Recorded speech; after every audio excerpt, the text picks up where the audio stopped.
If you're like, well, no, I just meditate away my problems every day. Bitch, meditation is your drug, okay? I don't know anybody like that, also.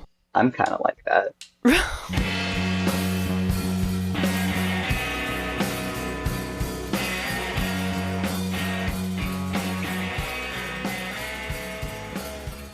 Hello, friends, and welcome back to another episode of Pickles and Vodka, the mental health podcast that feels like a support group where you get to know your fellow sufferers and then they disappear for weeks and you don't know if they're still going to come back to the support group, if they're even alive, but you keep them in your hearts because you hope they're doing okay.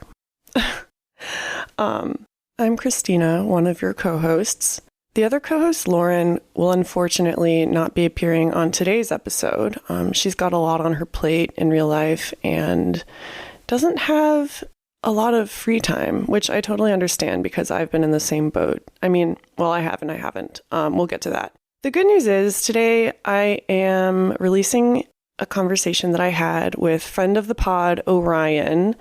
We've been talking behind the scenes and working on a project together that I think y'all will find interesting and maybe even benefit from. But before I go into that conversation, I wanted to update y'all on the situation, as it were, because a lot of you have been messaging us asking how we're doing. I know on the last episode, I shared a lot of really dark shit. And to be frank, a lot of really dark shit has gone down since we released that episode. And while I'm not going to go into a lot of detail today, I think it's important to be vulnerable and honest about what we're going through, because odds are some of y'all are going through similar stuff. And if we can't be getting better together, we can at least be suffering together. Am I right? That's healthy. There I go again, trying to use humor to cover up the fact that I am petrified to be sitting here. As you know, the podcast has been on an unofficial hiatus for the last few months. And if you heard the most recent episode, you'll know why. Basically, I had a mental breakdown. I hit a low point and I relapsed on a bunch of stuff, / continued to relapse on a bunch of stuff that I wasn't talking about. And I've just kind of been experiencing the fallout of that since then, as well as making a lot of changes to try to improve my situation. But things have been really hard, I'm not going to lie. It's difficult for me to talk about it on the podcast because even though I know y'all will understand, it still feels like a failure, like I'm disappointing someone. But with that said, there is still a lot that I should be proud of. So basically, since we released that episode, I was drinking pretty regularly. I was continuing to relapse with my eating disorder, and I was abusing Benadryl. Those are the main things. And after making that episode, I think I was kind of like, okay, I put it out there in the open. People don't have to wonder anymore. Now I can continue spiraling in peace. Which, spiraling is never peaceful. It doesn't matter if you are spiraling in public or private. It's never a fun time. Not that I was expecting it to be a fun time, but I guess I was expecting permission, I guess, maybe from myself, that I had done my penance and now I could just disappear. But it turns out I have some people in my life that won't let me do that. So a few weeks after we released that episode, I had not one, but 2 interventions in the same day, following a chain of events that, I don't want to get into now, but things were really bad. I was a danger to myself, I suppose you could say. Well, because that's another thing. Not only had I relapsed on some of my eating disorder behaviors while under the influence of alcohol, but I also relapsed on self-harm pretty badly. I was regularly getting blacked out and engaging in pretty risky behavior. And I had a few close friends and family members that I would call up in my blackouts. And it was kind of worrying for them, as you can imagine. And so, yeah, I had 2 interventions in the same day. I saw my therapist after the interventions had taken place, and she urged me to seek medical attention. I went to the ER and got checked into the hospital for about a week, was able to get on meds and put some sort of plan together. And since getting out, I've just kind of been surviving, but things have been getting better, I promise. I know I talked about finances a lot in the last episode, how worried I was that I wasn't going to be able to survive without income. And what happened was I ended up withdrawing from my 401k. And so I have savings to survive for the foreseeable future. I got a new roommate. She'll be moving in this week, actually, which is wild. It's all an adjustment, but I'm seeing slow changes and things are steadily getting better. I have not had a drink in 18 days as of this point. I only relapsed once after getting out of the hospital, and it was a terrible experience. Yeah, I guess to segue into the conversation with Orion, I should tell you what our topic is, which is recovery, specifically unpopular opinions about recovery. And the topic has been on my mind a lot because as I look back on the last few months and I see how low I've gotten and then also how much I've grown, I've been asking myself, like, is this recovery? Like, am I in recovery now? And I don't know. It's a really hard question to answer. And I've been talking to my therapist about it too. And she has been urging me to explore like why I don't like the word recovery and what it is about recovery that just makes me so uncomfortable. And maybe through this conversation and these conversations, I can redefine recovery entirely and make it into something that I can actually see as being part of my life, if that makes sense. So that's what I'm talking about with Orion today. Before I jump in, I just want to say again, thank you to everyone who has reached out asking how we're doing. Even if we go weeks without recording, we still see your messages. We still want to interact with you because you're the reason that we keep making this podcast when all is said and done. Like, we just want you to feel less alone. Stick around into the interview for ways that you can continue to connect with us, even when we're not recording. All right, I feel like I missed a lot of information, but whatever, we're going to move on. Here's the conversation I had with Orion. I hope y'all enjoy. And again, please don't hesitate to reach out, get connected, don't be a stranger, don't isolate, because isolation is the devil. All right, here we go. When I was naming the file with the date, I put 2023. Whoops. Nice. Anyway, hi. Hi. How are you doing this lovely day? Well, it is a lovely day. Beautiful Saturday morning, and I am in bed, and I just had a second cup of coffee. And I'm not getting out of bed for another hour at least. So, like, ideal. I love that for you. I slept until 8:30 this morning, which is really late for me. Yeah, sleeping is good. Unpopular opinion, but sleeping is good, and I like to sleep. Sleeping is a drug that's very hard to obtain for me, but once I get it, man. Well, Christina, thanks for... Wow. Okay, hang on. If we were in Riverside, I would do the applause right now. Oh, you had a soundboard? Yeah, we had a soundboard, but anyway, we don't use Riverside anymore. We're back to the basics. No sound effects for Riverside. us. Now Clean Feed is my homie. Yeah. Clean Feed is free, most importantly. That's what I like to hear. I guess a good starting off point for context or for the listening enjoyment. For the listening enjoyment. Yeah. So I'm here today with Orion on this beautiful Saturday morning, and we're here to have a conversation about recovery. And Orion, what was it that made you want to do this? And maybe you could explain like some of the things that happened that led us to this point where we're having this conversation. Like, are we talking about how you've been on hiatus or you've been missing in action for the last couple weeks? Do Well, you want to do yeah. I mean, we can start with that. It's the obvious. We haven't recorded. Lauren and I have not recorded in a while. And part of the reasons why we explained in the most recent episode.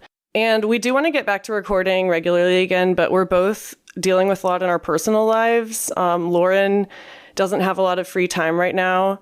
And so we're just kind of waiting for things to like settle down in certain areas before we get back into the podcast together. But I really wanted to do something in the meantime. I'm getting to a place in my own journey. I don't like to use the word recovery. We'll talk about why later, I'm sure.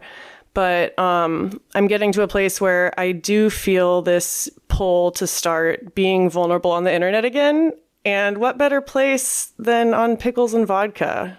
And Orion, you and I have been talking a lot on the side through it all. We've been going through it. And yeah, I guess that brings us to some of the stuff we've been working on recently and some of the conversations that have been coming up.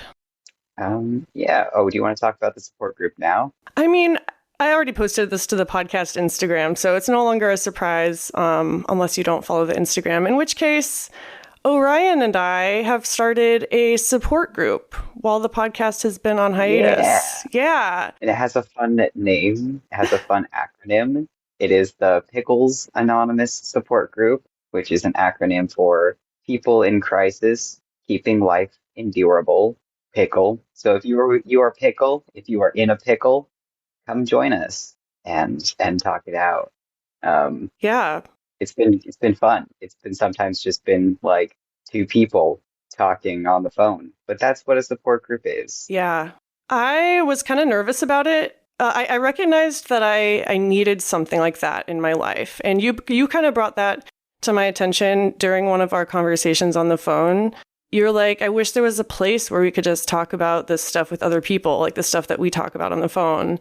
Like, we're both going through crises right now, and it really sucks not having more people to talk to about it. And why is this so hard? Even when we're surrounded by people who support us and love us, it's still really hard to have a space, like to feel like you have the permission to talk about that stuff. Mm-hmm. I can see that's kind of what having this podcast fulfilled for you and for like, yeah, I guess kind of me and other people. It's kind of like listening into the conversations that you've heard in support groups or in a group therapy setting. So why not just do that? Who's to say? Fuck the system. We do it our way. That's something we can talk about today. Perhaps we have some opinions on. Perhaps we have some unpopular opinions on, which is the topic for today's episode that I have outlined. So we really wanted to have this conversation because not only have we been talking about it in the support group and also outside of the support group, my therapist and I have been talking about this also in recent weeks. And what we're talking about is recovery. And even just the word recovery kind of makes me cringe, depending on what I'm going through. Sometimes I like the word recovery, sometimes I claim it, but right now I just kind of, I don't know, it kind of gives me the ick. And I told that to my therapist and she was like, well, let's explore that. And I was like, I don't know. And then Orion, you messaged me with your idea for this conversation. And I was like, all right, I guess we have to talk about it. And also, you know, I think it is good for me to share what I've been going through with the listeners because people have been asking. And so I wanted to do a little update. So that's actually the first thing I have written down on my page of notes. I don't have an outline, but I do notes because I forget things. Same. The first one is not liking the word recovery.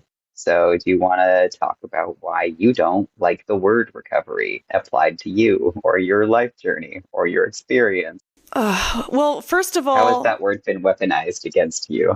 Ooh, okay, I can really sink my teeth into that. But first of all, I think we should pause and just say where we are in our own recovery, if that is even applicable. Because for me, People who listen to the podcast are more familiar with my story. I've been in and out of quote unquote recovery many times in my life, from eating disorders, from self-harm, from addiction. And I'm currently just gone through / going through a pretty bad relapse. And I'm hesitant to say that I'm in recovery now, but I am trying to do better. And that's where I'm at. What about you? Where are you at? I've been before in my life at places where I've been like super into the idea of like recovery and like this is my recovery journey and I just got to focus on recovery.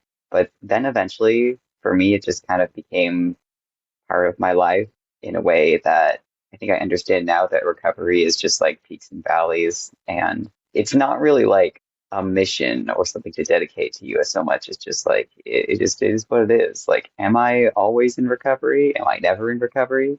Yeah. I'm indifferent. I don't care. I think I'm doing fine. I'm pretty stable compared to other places in my life, but I don't think comparison is the most helpful tool at all times. It's very nuanced. Listeners might remember your story. You came on a couple times on the podcast talking about your experience with eating disorders. Is that the only thing you would say you're in recovery for? Or Oh, hell no. okay. That was a really, actually, I kind of regret that episode because I feel like I Really? didn't really talk about anything really important to me. Well, you can only pack so much into an hour. And you can only pack so much into any conversation. So we should probably take advantage of this time that we've got right now and just jump right into the reason the word recovery is so difficult to wrangle with is because it is a word that is it's kind of like religion. It is Yeah. applied to a lot of different ideas and a lot of different ways, and everyone is so dead set that there is a recovery and there is a not recovery. And I'm like, Yes. what does that even mean? Okay, Orion, you literally stole the words right out of my mouth. I was just about to say, when you asked me what I didn't like about the word recovery, it feels like religion to me. And you and I both have a lot of spiritual trauma, religious abuse, whatever you want to call it, in our background.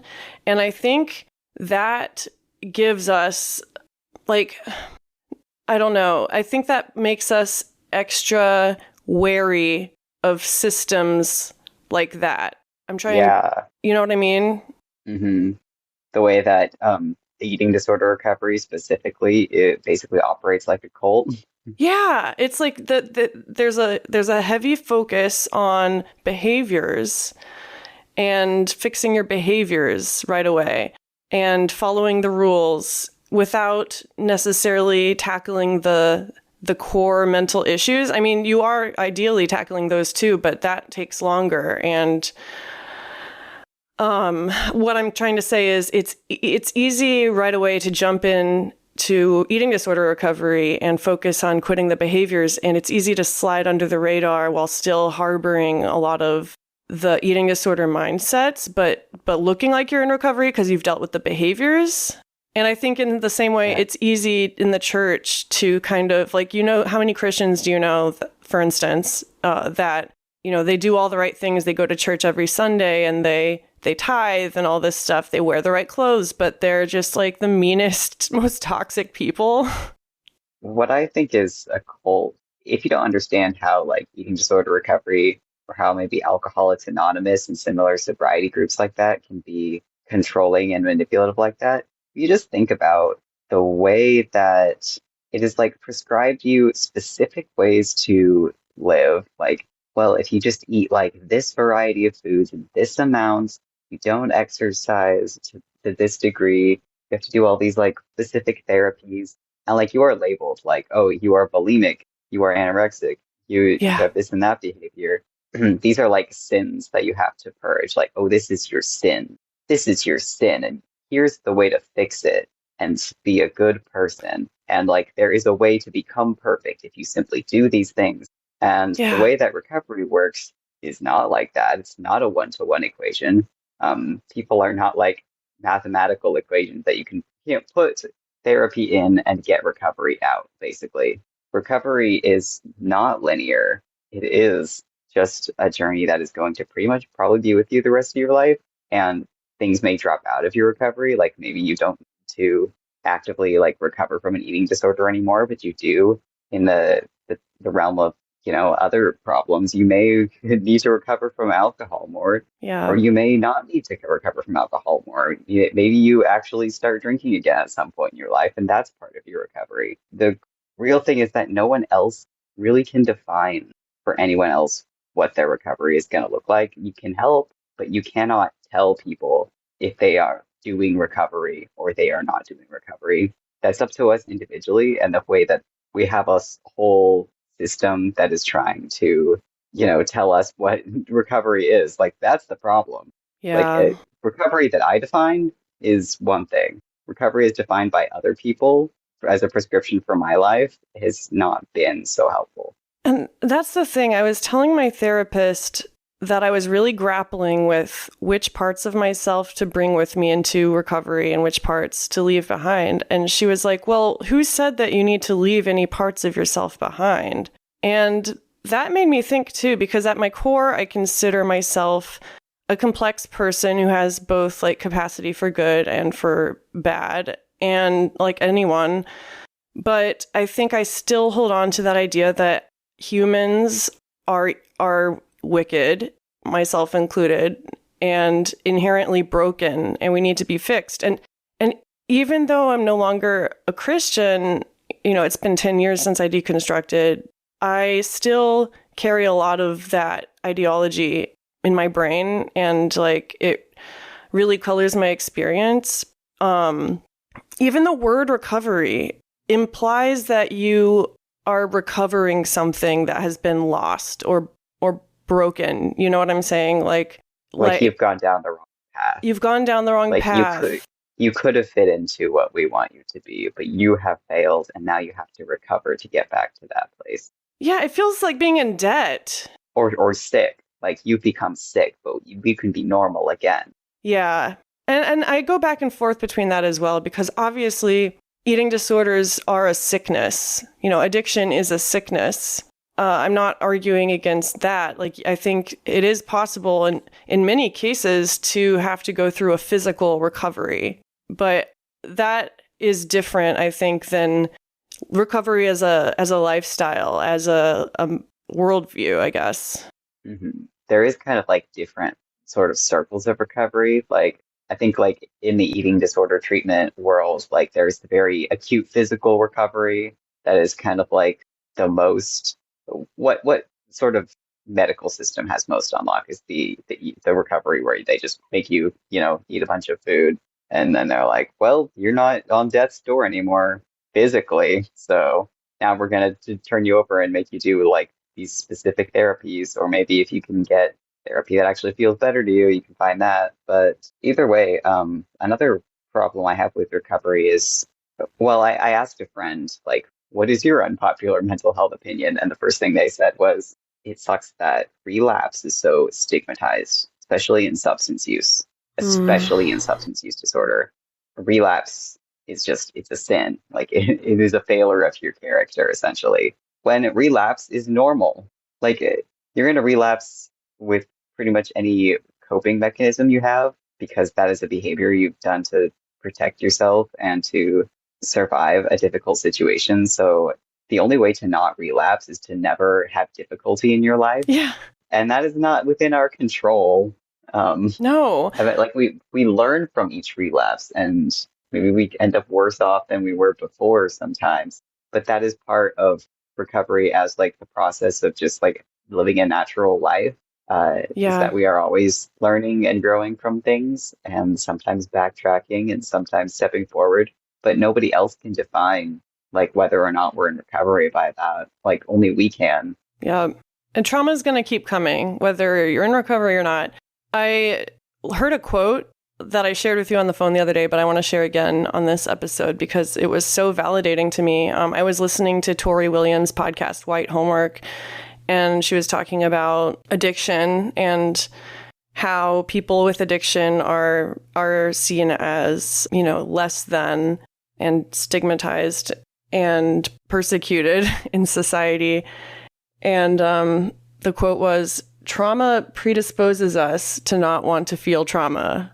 And it's that simple, really. Like, trauma predisposes us to not want to feel trauma. So if you've had a lot of trauma in your life, you will naturally seek out ways to avoid being traumatized again. And this starts at a really early age. Like, I don't think we realize how early these behaviors start. Like, I don't know a lot about child psychology, but I was talking to my brother who has been trying to get into therapy himself. And he watched a YouTube video where someone was talking about attachment theory and some signs that a child is developing a certain attachment theory. And while my brother was listening, he was thinking she was describing like a 10-year-old. But then at the end, she was like, this might show up in a 2-year-old. He was like, oh shit, like this really does start early. I don't even remember being 2 years old, but you know, your body's already dealing with trauma. And even before I used my first drug, I think I was treating things in addictive ways, like hoarding candy and hiding it from my parents and like staying up as late as I could because I just didn't want to stop reading. Like I've always had like very addictive coping mechanisms. Yeah. So to tie it into what you were saying about relapse being so stigmatized, I think relapse is a part of recovery 100%, but I don't know. It feels dangerous to say that. For me personally, I feel like when I say relapse is part of recovery, that just kind of gives me permission to relapse because of my nature. Does it though? I mean, I've always been told, like it has been told, like, well, you know, relapse is normal, but it shouldn't be encouraged. But like, I feel like banning relapse or stigmatizing relapse just makes it easier to slip into relapse without admitting it to yourself.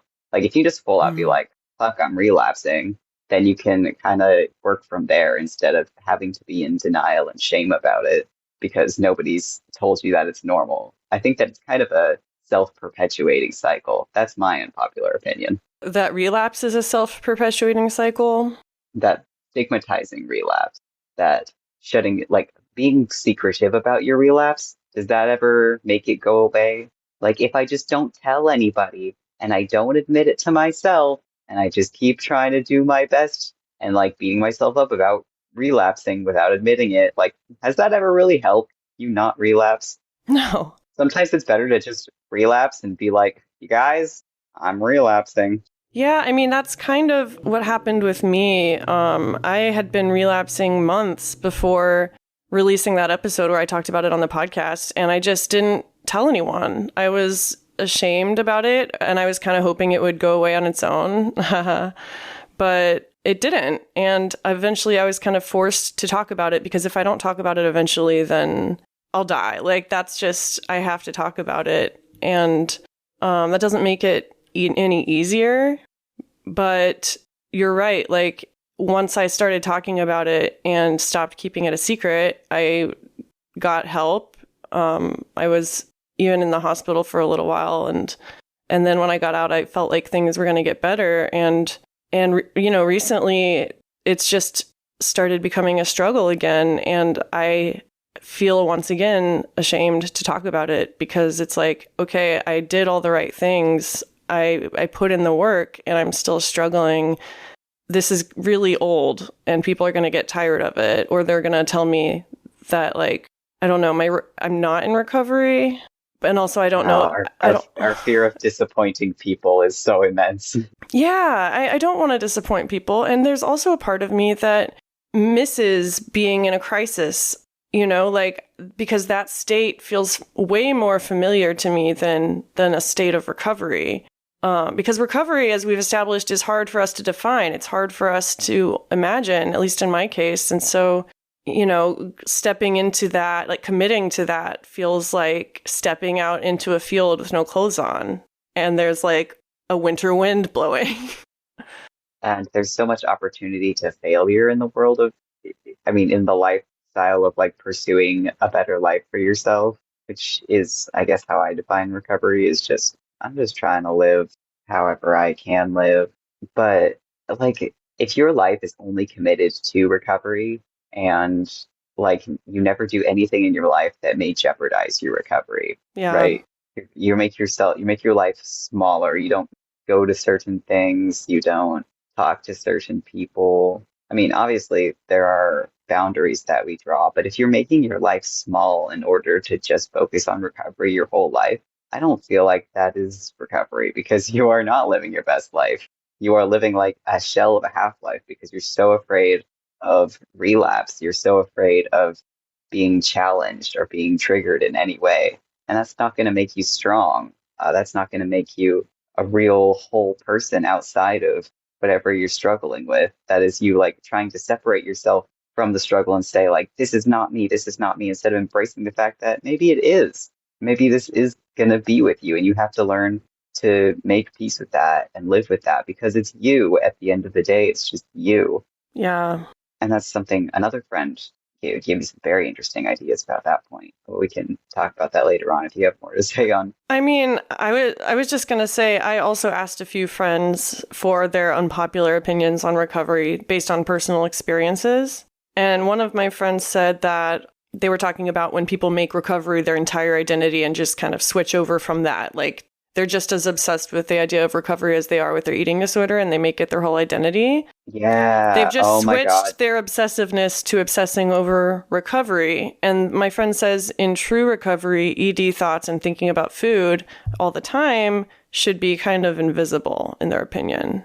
And I also have mixed feelings about that, because part of my recovery, obviously, with this podcast is talking about recovery or lack thereof. But in any case, I'm always talking about it. And what you could say, I have made it a part of my identity. And that is what made it so hard to share that I was struggling again in the past. Like, the fact that I had made it such a big part of my identity was actually a barrier to getting help when I was relapsing. It sounds like that speaks more to the dangers of, like we said, defining recovery as one thing, one path, one set of behaviors, and how to be the perfect good little citizen It's all a the time. brand. They want to make it a brand. Right. You're not really recovered. You've just branded yourself as a different thing.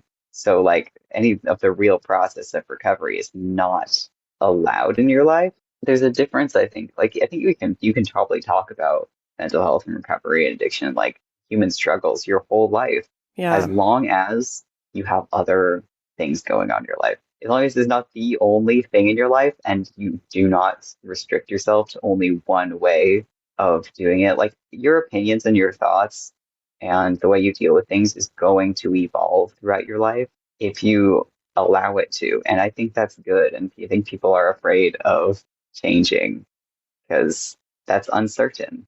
Because my mental illnesses and mental health issues have become my entire life, I guess when I imagine recovery, I imagine it also becoming my entire life. And when I think about recovery in that context, I think of recovery as abstaining from the behaviors, like you said, just spending your whole life just avoiding the triggers and working on your issues. But I think recovery in a broader sense has to include other things, not just abstaining from the behaviors, not just going to therapy, but doing other things and like making your life bigger in that sense. Yeah. Instead of defining yourself by what you don't do. Oh, I don't drink. I don't drink, and that's me. Been Person who there. doesn't drink.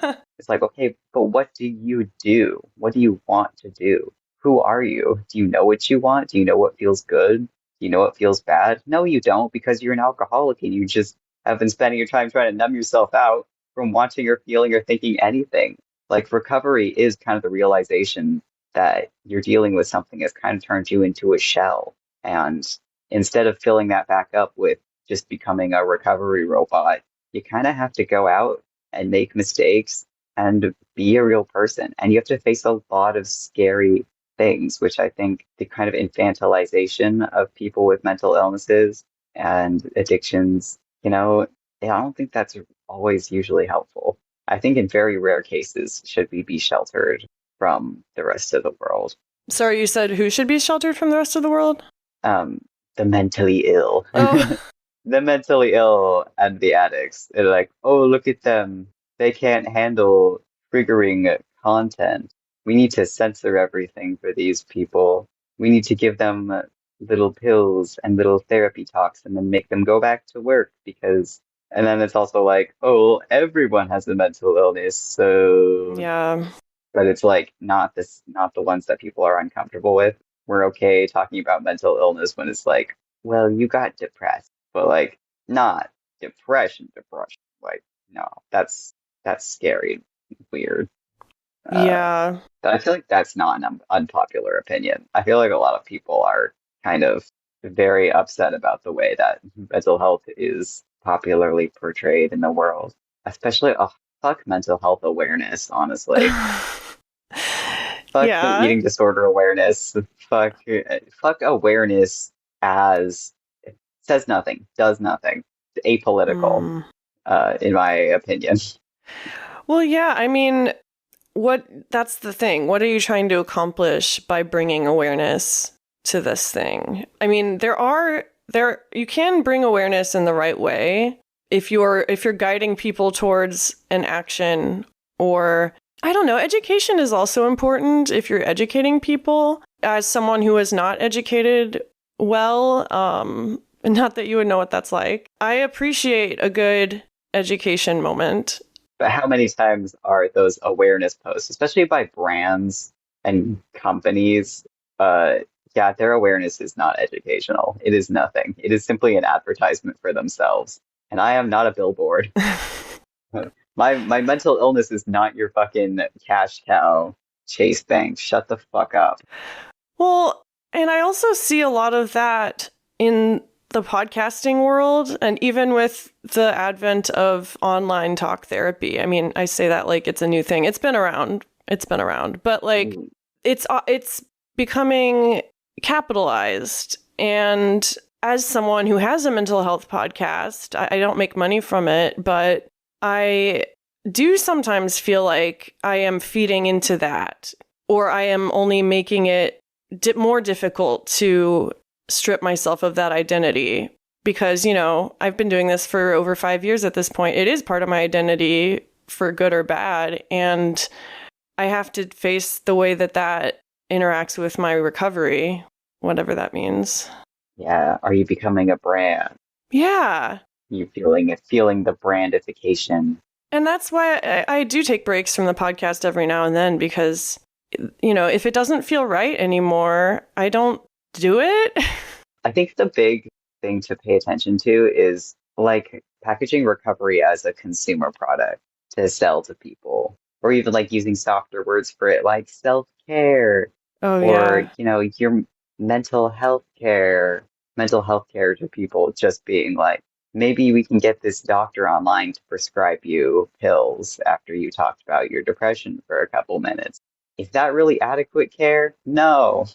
But I feel like people are used to begging for scraps and they're looking for anything. Like Mm-hmm. live in a society that is like so inhospitable for humans to Yeah. be real people. We are alienated from our communities.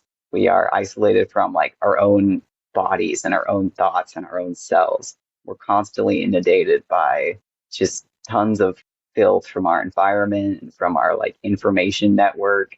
And we all need something to take the edge off.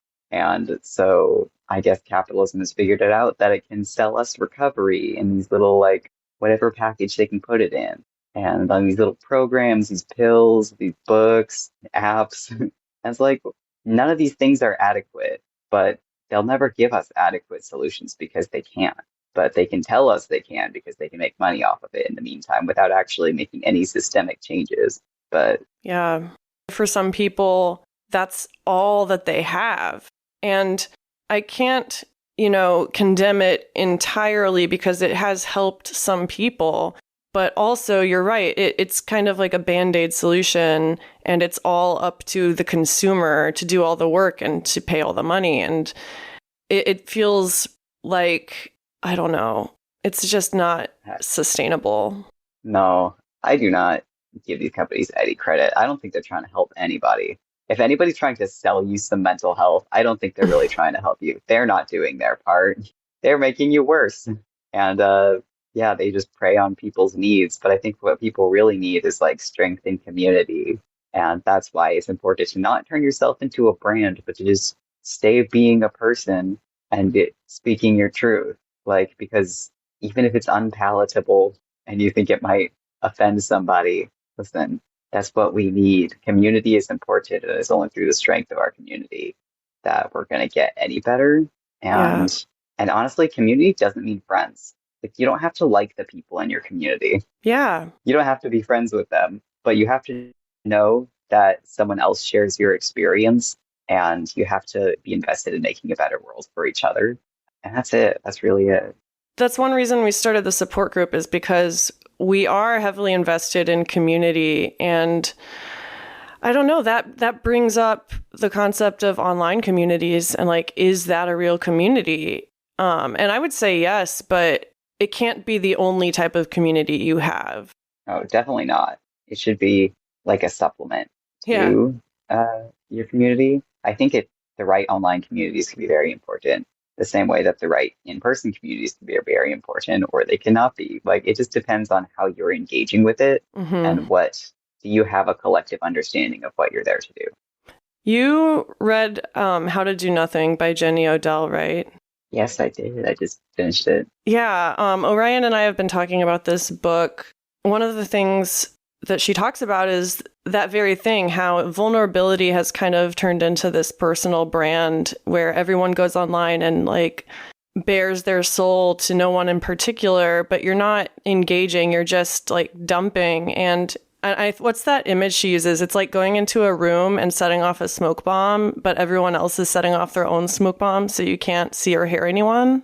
Hmm. Do you remember I don't the? remember that part, but I remember the concept you're talking about. Yeah, I mean, what did you gather from that book in this context? Um, well, the most interesting part to me was the part where she speaks about how public spaces are different from scripted spaces, or spaces where a space where that clearly has an agenda that will police you into doing that, like a shopping mall, like you are guided to certain areas, you are prompted to spend money in certain places, whereas a public forum is where you're all just kind of there, existing in the way that you're allowed to be as a creature. And like Mm, recovery spaces are script spaces, yeah, they are not public spaces because there is some kind of policing. But like who's doing the policing is also very, I think, relevant in that case.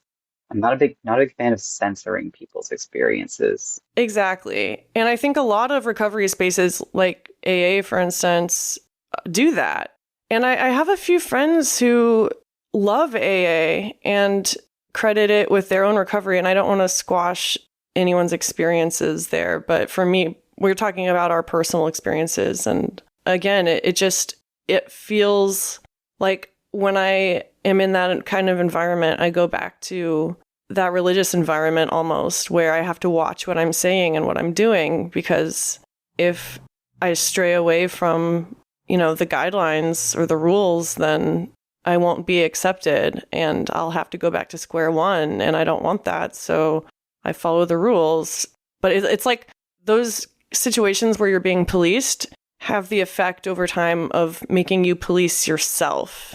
And I think that's my problem now, is that you could say I'm in recovery, but I'm policing myself so hard that I'm almost not giving myself the credit. I'm like, no, you're not in recovery because you're not doing X, Y, and Z. Mm.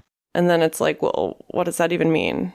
The self-policing thing is really interesting, but I was also thinking like, in a public space, like a support group or a recovery group or any group of humans, there's a difference between like some rule policing the group that may not actually be benefiting the group in the way that it is intended to, versus just like having basic awareness and consideration for other people, like knowing when it's not your turn to talk and knowing when to speak with sensitivity when it is your time to talk is different than being like, well, nobody can bring up this subject. Like, you Yeah. can't talk about this. You can't show up if you're gonna, engage with this behavior. Like, there's certain rules that maybe should not be applied so broadly that deliberately exclude certain people. For some reason, I think if Lauren were here, she would share the story of going to an eating disorder support group and not being allowed to say Dunkin' Donuts. Yeah, shit like that. Like who is that actually helping? Like we have eating disorders. We know how it goes. Like why do we have to constantly censor ourselves when we're speaking about something we came here to speak about? Make it make sense, Susan. Make it make sense. Yeah, the thing that always bugged me about eating disorder recovery in particular is like, I look around at people who quote unquote don't have eating disorders and they engage in plenty of eating disordered behavior. Like they have food rituals, they want to change their appearance. I mean, those are things that a lot of people do. And I think some of my friends that I asked this question, they were like, I think it's okay if you still have your food rituals or preferences. It's okay if you want to change part of your behavior. You can still be in recovery and practice harm reduction and all this stuff. Like, not everyone is just going to leave all that behind because that's not how our society works, unfortunately. And I feel like that's kind of an unpopular opinion. It's not even like people say like, well, everyone has an eating disorder. I don't believe that's true either. I don't think that disordered eating exists everywhere, but I don't think that disordered eating is rampant. I think that just like the range of human behavior is so broad that categorizing something as normal and not normal is impossible. Yeah. And I think for the sake of eating disorder recovery, people make a lot of leaps in logic. They make a lot of rules that don't necessarily apply to the broader population. And then I think that it just kind of alienates people in that mode of eating disorder recovery from everybody else. And then you're always going to feel like you're doing something disordered because there is no normal way of eating. Yeah. And that's true. There is no normal way to, everybody eats food different. You know, everyone sleeps different. Everyone has a different relationship to everything. Exercise, too. A lot of people in recovery spaces kind of demonize exercise for eating disorders, at least. And that's a slippery slope for me as well, because, exercise in the form of walking and biking and roller skating has been so crucial to my recovery. But I've also abused exercise. And when I'm in treatment, they usually keep a pretty close eye on the amount you're exercising. And I don't know, I've always kind of struggled with that, but it might also be my eating disorder talking. There's definitely those people who will be like very anti-exercise, eating disorder recovery, and people who be like pro-exercise, but only this certain kind of movement and only for this reason. And it's the same with the mindful eating people and stuff like that. That means something that cannot be quantified. It's so vague. You have to trust people. Like, I am getting to the point at 31 years old where I'm starting to trust my intentions. Like, going back to the exercise thing, I went on 2 walks the other day and my feet were tired and I was trying to decide if I should go on a third one. And in that moment, I knew the difference between mindful exercising and harmful exercising. And I made the decision to stay at home and take a bath instead, because I knew that if I went on that third walk, it would just not be good. And like, that is kind of recovery for me, is like those moments that I make the right decision for me, and only I am going to know what the right decision for me is. And I need to be trusted by myself and by others that I will make those right decisions, Yeah. And that's what comes to mind for me when we're talking about this, is that other people just making like big universal rules, you're always going to fail them. It is like religion in the way that they set you up to fail. They make everything a sin, so you have to be a sinner, so you have to do the repentance. And it's not like, I think the way that maybe real recovery works is that, yeah, it is a process throughout your life, but it's also decisions that you make every day. And it's the process of constantly checking back in with yourself to see, what is this doing to me? How is this serving me? Not is this good or bad? Not is this right or wrong? But like, what is the effect that this is going to have on me right now? Yeah. And can I accept the consequences of that? Because we're allowed to do anything we want. We should be allowed to do anything we want. Anything we can accept the consequences of Yeah. is what we can do. And so in that moment, you realized you could go for a walk and that you actually didn't want to. And that wasn't you being like, oh, that's just my eating disorder talking, telling me to go for the walk. It's telling me to do that. No, it's you considering your options. And I think at any point in the day, if we're saying, oh, my eating disorder is telling me to eat that or to do this or that, we're separating ourselves from what is ultimately just ourselves. And it's taking away our own power in that way. It's kind of, making us separate from this thing. That's how I used to separate it for me, recovery for a long time was like, that's my anxiety telling me this. That's my eating disorder telling me this. That's just depression talking. But it's me. At the end of the day, I think I'm starting to really come home into my own head and realize that it's all just me. And like, that's okay because I am not bad and I'm not fucked up Yeah. in a way that I have been told I am. And that's what my friend was telling me. Their opinion is that compartmentalization is a mistake. It's a mistake to compartmentalize like you from any pathology you have because it prevents you from seeing parts of yourself that can be improved or parts of yourself that don't serve you. And realizing that you have the power to let go and you have the power to improve.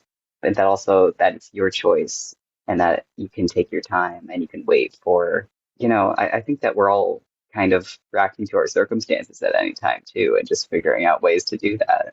And relapsing, I don't like that word either because it is so moralizing. It is part of recovery because how will we get to the point where we can trust ourselves enough not to do something because we know that it'll be bad for us, that it won't feel good? Like, how can we get to that point if we don't do that and figure it out for ourselves? Like I had a drink the other day after going 23 days without drinking, and I didn't have a good time. It didn't interact well with my meds. I just felt really sick for like 2 days after. And I was like, okay, I won't be doing that again. And I hate to say that that's what it took, but for me personally, that's what it took. And, people could look at that and say that that was harmful for my recovery. But I don't know. I feel like it was a necessary step for me personally. And I mean, I would have liked to avoid it, but I don't want to also tell myself that I have to avoid that or I won't be in recovery because that's so much pressure. And I just don't think that's conducive to growth. I don't know. What are your thoughts on that? Well, if you had been trying to get your 50-day sober chip, then you wouldn't have had that drink. And then you would have been a good girl instead of a naughty, naughty little sinner like you are now. You know what? I was at a gallery reception for this queer art gallery exhibition that I'm in last night, and they were pouring out complimentary little pours of wine, and I had a little classy red wine, and I haven't had wine in a long time. It used to be my main drug of choice, and I kicked that like more than a year ago. I've been like pretty much not drinking, but I'll have like the occasional beer and stuff, like to be honest. And I don't think that I just don't do it in a way to avoid harm anyway. And Yeah. is there a way to pause this recording possibly? My rabbit just escaped. And I have Yeah. to I'll go put pause her back. it. I'll pause it. I have to go put her back All in. right. All right. Okay, we're back. I don't really remember what we were talking about exactly, but I feel like we were headed towards some sort of conclusion. Well, it does bring up another note that I've written down, which is that everybody does drugs and nobody is sober. There is no person in society who is the sober person. Everyone has something to take the edge off. Oh, that is such a hot take. But I gotta It's true. say, I agree I'll with die by you. that. Yeah. I mean, everyone needs something. None of us can cope with this fucked up world alone, Like, why are we stigmatizing addiction? Like, people are literally out here addicted to TikTok in public every day and getting praised for it. People are addicted to working, to making money. People are addicted to coffee. People are Addicted to addicted God. to exercise, addicted to religion. Yeah. Yeah. Trauma predisposes us to not want to feel more trauma. And everyone has trauma. It's not just those of us with mental illnesses. Like, everybody has trauma and everybody deals with that in some way. And I think, like, when I tell someone I'm in recovery, I think that kind of puts a gap between me and them. Like, I'm a different type of person. But I think everyone's in recovery in some way. Like, we're all out here doing life for the first time. We're all making mistakes. Like, we're all in recovery if you think about it. And it's like the word crazy. I hate that word because I feel like like, what is sane? Like, everyone I know is crazy, a little bit crazy. And I think that's normal. I don't think we should have terms like sane and crazy because it's so subjective. You remind me, my hottest take, which is not super relevant to this, my hottest take is that cisgender people don't exist. But That's another I believe podcast. a crossbow will come through my window and kill me if I say that. Oh, can't say kill. Oh my God. Censored on the internet again. It's okay. We're Um, not making money off this thing. We can say whatever we want. but no, like, show me one person without some kind of addiction or dependency to anything. Like, that's not even possible. We all have ways to avoid it. If you're like, well, no, I just meditate away my problems every day. Bitch, meditation is your drug, okay? I don't know anybody like that also. I'm kind of like that. But I smoke weed every day. Yeah. Fuck it. Yeah. I don't feel bad about that, honestly. And you're still in recovery, damn it. Yeah, and I can say I'm sober if I want to. What are you, the sobriety police? You're like, you had a glass of wine yesterday and you smoke weed, you're not going to heaven. Heaven's not real. Who's to tell me what to do? What matters is what I think of myself. Yeah. And there's honestly days where I feel like I am in recovery, and that those days aren't always behavior free. But I don't know. For me, I was just journaling about this the other day. I have to feel like I'm on some sort of trajectory. If I can't be standing still one way or another. And the moments that I feel like I'm in recovery are the moments where I look back and I see all of the downward spirals and I see all of the upward spirals, and it all comes together into this my experience that no one else can claim. It's just my experience. And I don't know. I'm trying to accept who I am and trust myself and know that I will struggle in the future and I'll also get better in the future. But the fact that I don't have to be afraid of it because I know I'll get through it, like, that's recovery to me, is just trusting myself enough to know that I'll get through it. And maybe that means using coping mechanisms I'm not proud of, but at the end of the day, if I survive, that's enough. Yeah, you should be proud of yourself because you have nothing to prove to anybody. Like if you're just doing recovery things to prove to other people that like you're in recovery and like you just don't want people to worry or judge you, Yeah. like it just distracts you from getting to the heart of things, which is really like, what do you want for yourself? Do you want to wake up with another like migraine from drinking all night again? Do you want to constantly be like on the verge of the hospital because Yeah. you don't treat your body well? Like, no, you don't want that. You do want a rich and full life. You have passions, you have things you care about, and you have community. And I think that maybe like the most powerful thing we can do to support everyone's recovery as a society is just to make people feel valuable. Yeah. Just remind people that they have value and that their individual lives and their happiness like means something and that people are willing to help get them there. Like, can we Yeah. just do that?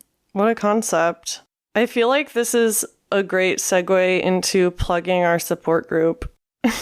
Yes, it costs $80 per month, but if you get the gold package, you can be a premium member where we will support you. And you'll get a We will chip. just make up random rules for your life you have to follow and give you stickers. So Not a cult. yeah, definitely check that out. No, it's just a community, you know? Yeah. We're just vibing. But yeah, we meet Saturdays at 4 p.m. Eastern Standard Time. To join, you can go to join.freeconferencecall.com/picklesanonymous. And we have instructions on our Instagram, the Pickles and Vodka Instagram. Yeah, so come talk about what's keeping life endurable for you and what crisis you are in. Yeah, either or, it doesn't matter. We will talk about both. We will listen to you and support you.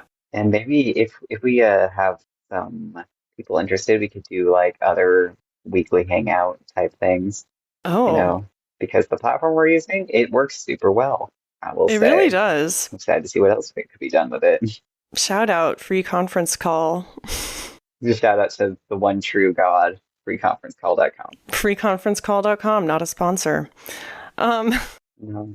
Thank you for having this conversation with me today. I feel like it's good to get back on air, even though it feels a little scary. I hope that we can do this again soon. I don't know how to end it. Well, it's Saturday, so I will talk to you later in the support group as well as anyone else who joins. Yes. But I'm really glad that you're recording again, and I hope that this kind of like eases you back into it so you can keep, sharing the stories that you do every week or you that you used to do. Yeah. And I can start hearing you on my feed. Yeah, I got stories. I guess I've been waiting until I feel perfectly ready to share them, and I don't think that's ever going to happen. So we'll see. Stay tuned. I'll see you later, Orion. Okay, bye. Bye.